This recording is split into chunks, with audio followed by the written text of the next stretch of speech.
आइए प्यारे विद्यार्थियों, बात करते हैं क्वेश्चन नंबर 2 की। अब क्वेश्चन नंबर 2 में लिखा हुआ है कि A1/A2 B1/B2 और C1/C2 की तुलना कर ज्ञात कीजिए कि निम्न समीकरण युग्म द्वारा निरूपित रेखाएं एक बिंदु पर प्रतिच्छेदित करती हैं, समांतर हैं अथवा समपाती हैं। तो पहले तो मैं आपको बता देता हूँ रेखाएं प्रतिच्छेदित कब होती हैं, समांतर कब होती हैं और समपाती कब होती हैं। तो देखिए, कहने का मतलब ये है कि रेखाएं कोई भी पहले हमारी क्या होगी, रैखिक रैखिक समीकरण दी हुई होगी। रैखिक समीकरण जो हमारी दी हुई होंगी वो इस रूप में होंगी AX प्लस BY और प्लस के C बराबर 0। इस रूप में हमारी समीकरण दी हुई होती है।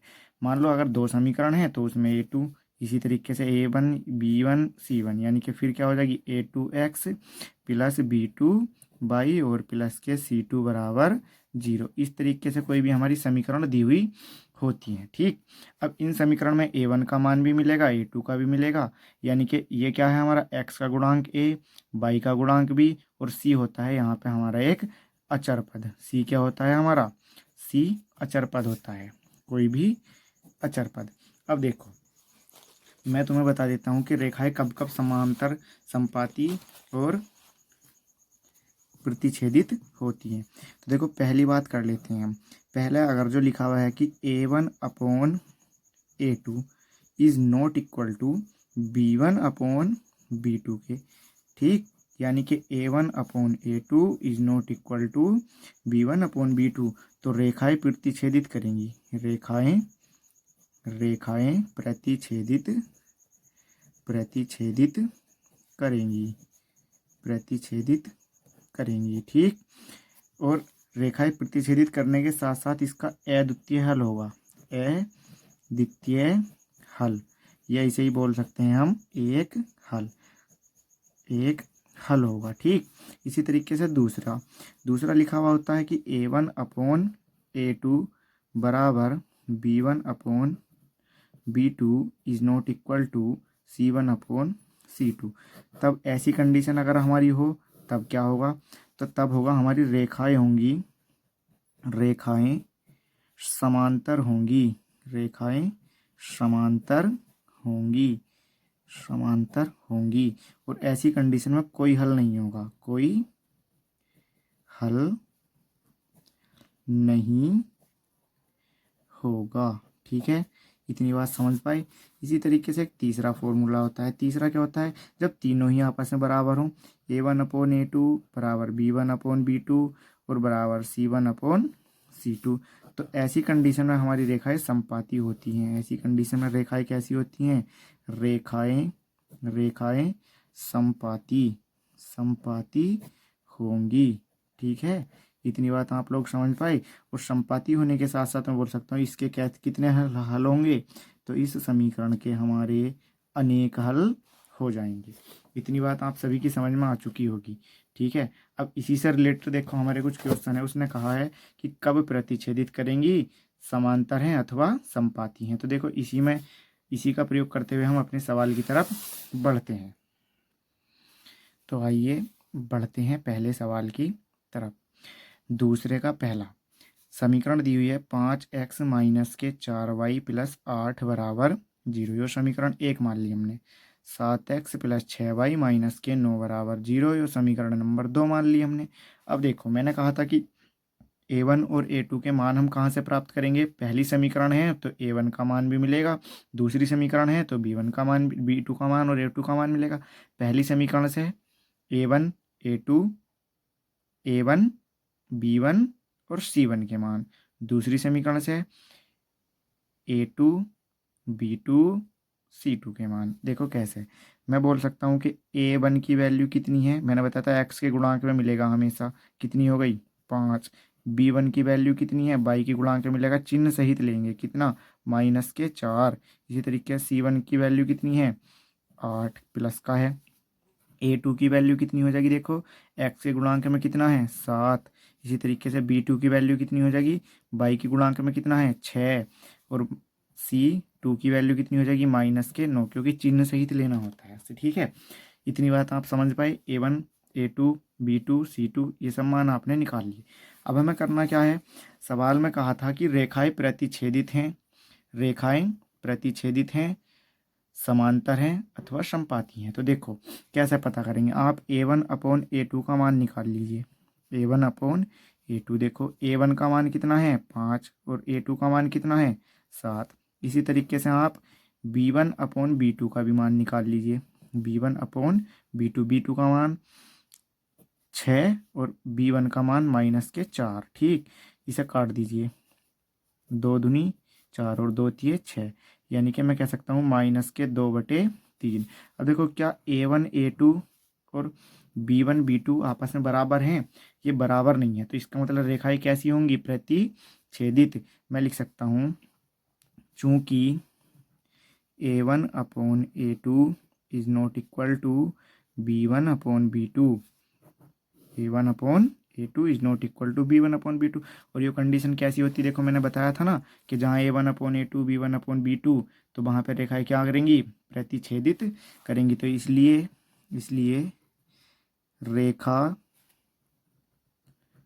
रेखाएं प्रतिच्छेदित होंगी।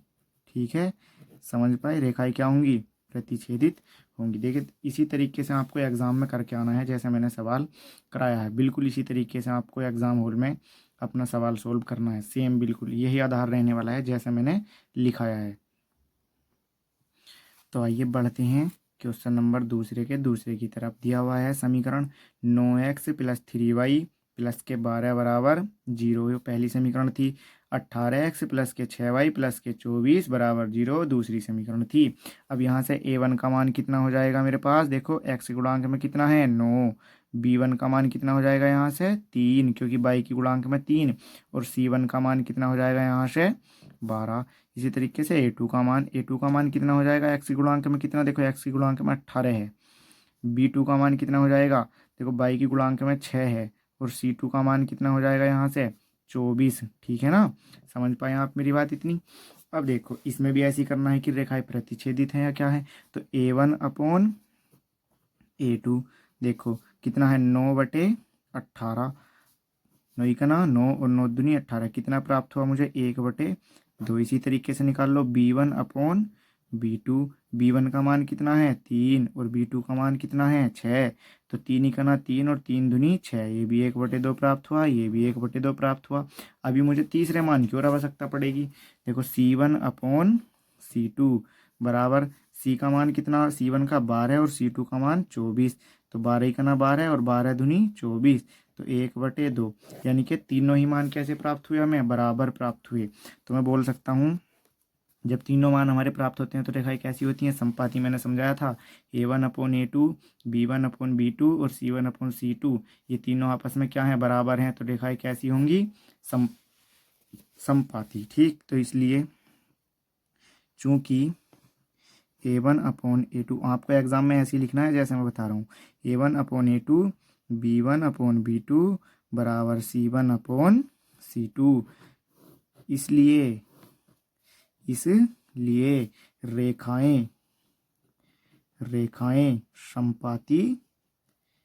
समपाती होंगी।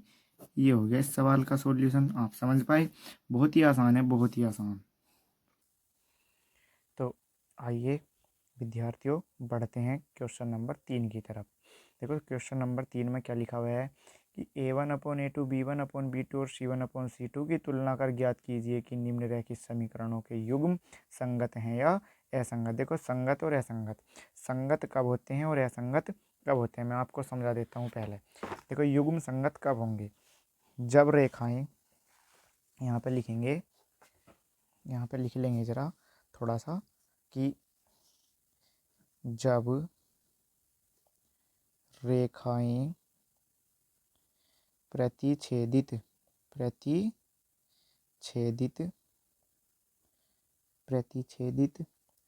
या समपाती होंगी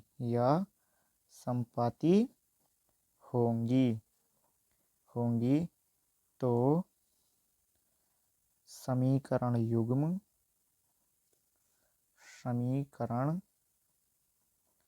समीकरण युग्म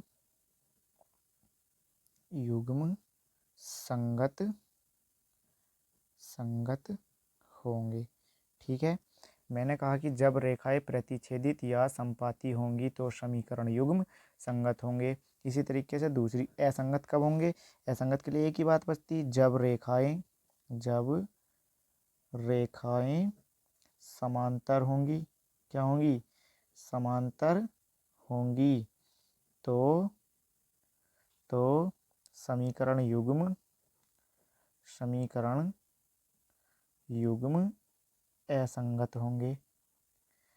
असंगत होंगे। ये है बस बात। बहुत ही आसान सवाल है, बहुत ही आसान। ठीक है, अब देखो कैसे। पहले सवाल में उसने क्या कहा है? तीसरे का पहला, 3x + 2y = 5।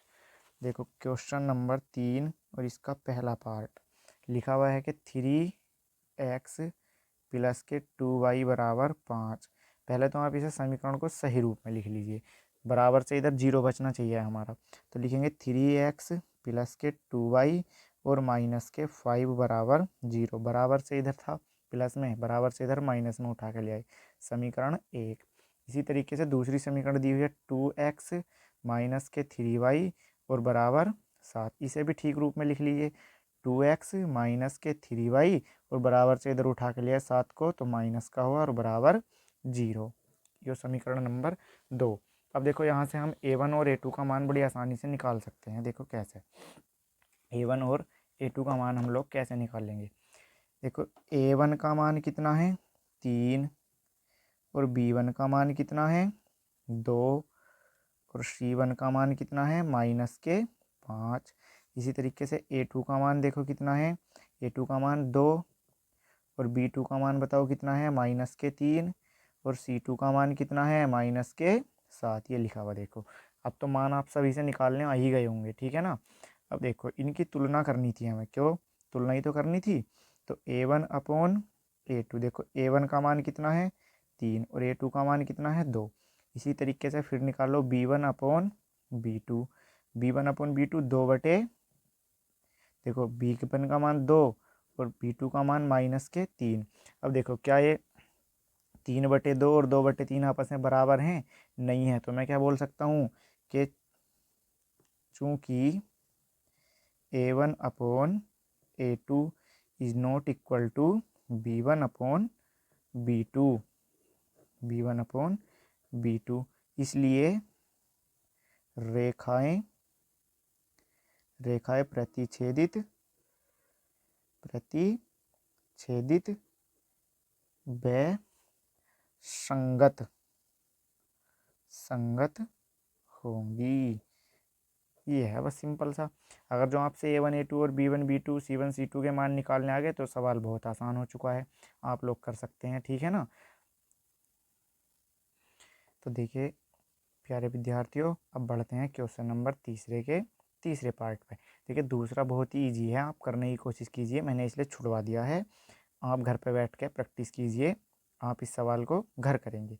मैं तीसरे का तीसरा पार्ट करा दे रहा हूँ आपको। देखो ये लिखा हुआ था समीकरण 3/2x + 5/3y = 7। अब देखो इसे भी आसान रूप में लिख लो।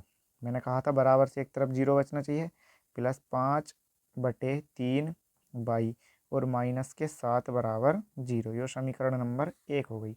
अब देखो इसे भी शुद्ध रूप में लिखो, 9x - 10y और बराबर से इधर उठा के लाए -14 = 0। समीकरण नंबर 2। अब a1 और a2 के मान निकाल लो। a1 बराबर देखो कितना है? 3/2 है, 3/2 है। फिर b1 का मान देखो कितना है? b1 का मान है 5/3 और फिर c1 का मान बताओ कितना है? -7। अब a2 बराबर बताओ कितना है? 9। फिर b2 बराबर -10 और फिर c2 बराबर कितना हो जाएगा? -14। समझ पाए इतनी बात? अब इनकी हमें तुलना करके बताना था कि समीकरण युग्म संगत हैं या नहीं है। तो निकाल लो कैसे? a1/a2, a1 की वैल्यू कितनी है? 3/2। a2 की वैल्यू कितनी है? a2 की वैल्यू है 9। अब देखो आपने सुना होगा कि अगर कोई संख्या a/b के रूप में लिखी हुई है तो उसे बी उसका नीचे ही चला जाता है, तो लिख लेंगे 3/2 गुणा के 9, 3 त्रिके 9 यानी कि 1/6। ठीक, इसी तरीके से हम निकाल लेंगे B1/B2 की वैल्यू। देखो B1 का मान कितना है 5/3 और B2 की वैल्यू कितनी है -10। A/B लिखा हुआ है और बटे में कुछ और लिखा हुआ, तो B नीचे को खिसक जाएगा, यानी कि 5/3 और गुणा -10। 5 ही करना 5 और 5 दूनी 10 बराबर कितना हुआ -1/6। इतनी बात आप लोगों की समझ में आ चुकी होगी। देखो यो 1/6 प्लस का है और ये वाला 1/6 माइनस का है। क्या ये दोनों आपस में बराबर हैं? नहीं है। तो मैं लिख सकता हूँ चूंकि A1/A2 is not equal to B1/B2 और यहाँ से क्या हो जाएगा, इसलिए इसलिए समीकरण युग्म समीकरण समीकरण समीकरण युग्म युग्म कैसे होंगे? संगत होंगे। ठीक है, ये इस सवाल का सिंपल सा आंसर हुआ, बहुत ही ईजी है।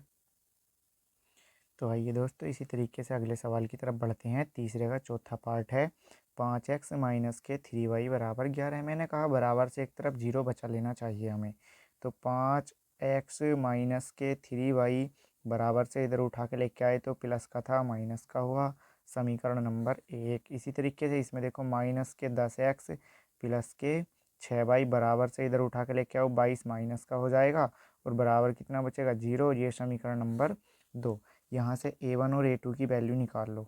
देखो A1 बराबर कितना है 5, B1 बराबर कितना है -3 और C1 बराबर कितना है -11। इसी तरीके से देखो A2 की वैल्यू निकाल लो। A2 बराबर कितना है -10 और B2 बराबर कितना है +6 और C2 बराबर कितना है -22। देखो इनकी तुलना कर लो फिर से, यानी कि A1/A2 5/10 माइनस के, तो माइनस के 1/2 हो जाएंगे। ठीक है, अब यहाँ से देखो B1/B2 बराबर देखो B1 की वैल्यू -3 और बटे में 6, तो यहाँ से भी कितना हो जाएगा माइनस का 1/2। इसी तरीके से C1/C2 देखो क्या होगा -11/22। माइनस से माइनस कैंसिल, लेकिन ये आया हमारा प्लस का 1/2। देखो अब कंडीशन क्या हुई, मैं बोल सकता हूँ चूँकि A1/A2 बराबर B1/B2 के और is not equal to C1/C2 के, तो ये कंडीशन क्या होती है हमारी, रेखाएं कैसी हैं यहाँ पर, अर्थात समांतर हैं। तो मैं कह सकता हूँ अतः समीकरण युग्म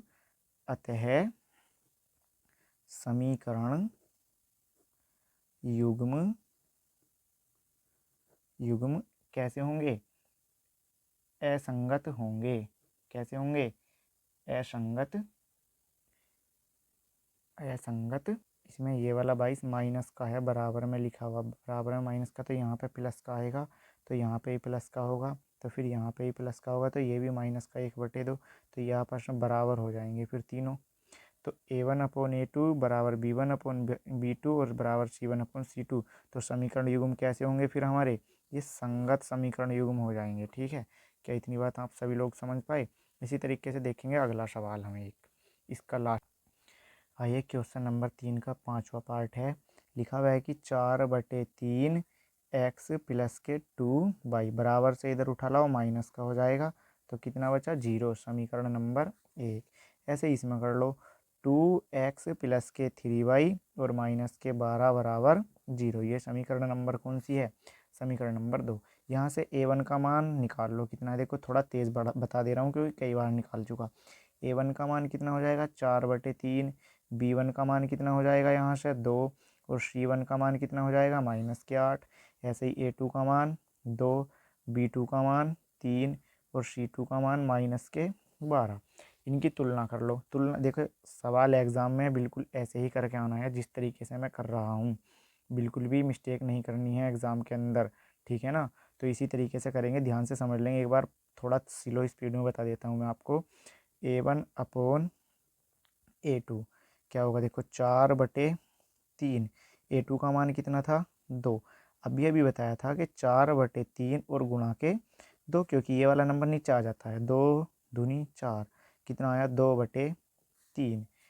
इसी तरीके से देखो B1/B2। B1 का मान कितना है, 2, और बटे में कितना, B2 का मान 3, ये भी 3/2। इसी तरीके से निकाल लो C1/C2। देखो C1 का मान कितना है, -8, और C2 का मान कितना है, -12। इसे काट दो, 4 दूनी 8 और 4 तिये 12, कितना आया, 2/3। देखो तीनों मान आपस में बराबर आ रहे हैं, यानी कि मैं बोल सकता हूँ A1/A2 बराबर B1/B2 बराबर C1/C2। ये आपस में क्या है, बराबर हैं, इसलिए यह अतः समीकरण समीकरण युग्म संगत